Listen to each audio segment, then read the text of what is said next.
सोचिए, हमारी थाली की एक बहुत ही आम सी चीज दाल, ये एक बहुत बड़े नेशनल मिशन का सेंटर पॉइंट है। पर सवाल यह है कि आखिर ऐसा क्यों है। आज हम यही समझने वाले हैं कि यह सिंपल सा खाना भारत के लिए, मतलब फूड सिक्योरिटी और न्यूट्रिशन के लिए इतना बड़ा चैलेंज कैसे बन गया। और हाँ, इसका सल्यूशन क्या है। ये आंकड़ा देखिए, 25%। इसका मतलब यह है कि दुनिया में जितनी भी दालें पैदा होती हैं उसका 25% यानी हर 4 किलो में से 1 किलो भारत में उगता है। हम दुनिया के सबसे बड़े प्रोड्यूसर हैं। जाहिर है ये बहुत बड़ी बात है, लेकिन जैसा कि हम आगे देखेंगे, ये कहानी का सिर्फ एक पहलू है। तो दालें असल में हैं क्या? ये फलीदार पौधों के सूखे बीज होते हैं। हमारी मसूर, चना, राजमा, ये सब जो हर भारतीय किचन का एक ज़रूरी हिस्सा है। और ये सिर्फ स्वाद के लिए नहीं है, बल्कि प्रोटीन का एक असली पावर हाउस है। लेकिन यहीं पर एक पहेली है, एक विरोधाभास। हम सबसे बड़े प्रोड्यूसर तो हैं, पर इसके बावजूद हम अपनी ही ज़रूरतें पूरी नहीं कर पा रहे हैं। और यही चीज़ अब एक बड़ी नेशनल चुनौती बन गई है। अच्छा, अब इन आंकड़ों को देखिए, ये उस पहेली को और भी साफ कर देते हैं।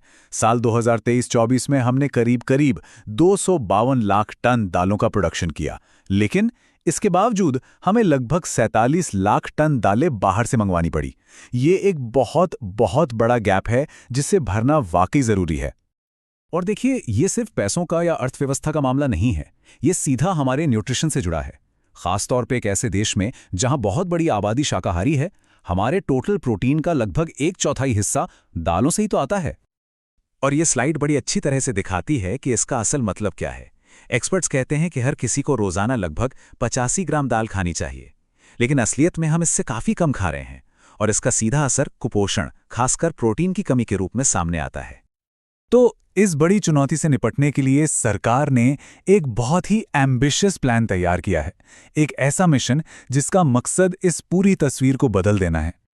इस मिशन का नाम ही इसका लक्ष्य एकदम साफ कर देता है, दालों में आत्मनिर्भरता मिशन। इसका एक ही मकसद है, भारत को दालों के मामले में पूरी तरह से सेल्फ सफिशिएंट यानी आत्मनिर्भर बनाना। और ये कोई छोटी मोटी योजना नहीं है, ये एक लंबी सोची समझी स्ट्रैटेजी है। 2025 में ये लॉन्च होगी और 2031 तक आत्मनिर्भरता का लक्ष्य हासिल करना है। बीच में 2028 में एक मिड पॉइंट रिव्यू भी होगा, ये देखने के लिए कि हम सही रास्ते पर हैं या नहीं। और हाँ, इस मिशन के जो टारगेट्स हैं वो वाकई में बहुत बड़े हैं।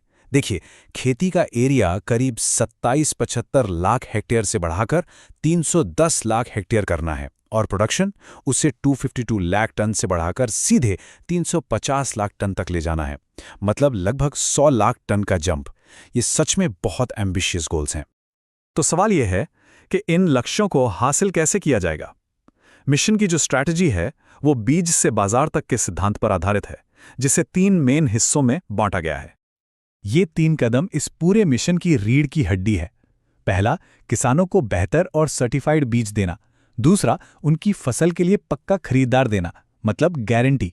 और तीसरा, दालों की प्रोसेसिंग को लोकल लेवल पर ही बढ़ावा देना। पहला कदम टेक्नोलॉजी से जुड़ा है। साथी नाम का एक सेंट्रलाइज्ड पोर्टल बनाया गया है। इसका काम बीज के बनने से लेकर बिकने तक हर स्टेप को ट्रैक करना है, ताकि ये पक्का हो सके कि किसान तक सिर्फ अच्छी क्वालिटी का असली बीज ही पहुंचे।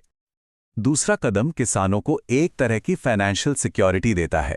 पीएम आशा योजना के तहत सरकार अरहर, उड़द और मसूर जैसी मेन दालों की 100% खरीद की गारंटी दे रही है। इससे किसानों के मन से बाजार में दाम गिरने का डर खत्म हो जाता है।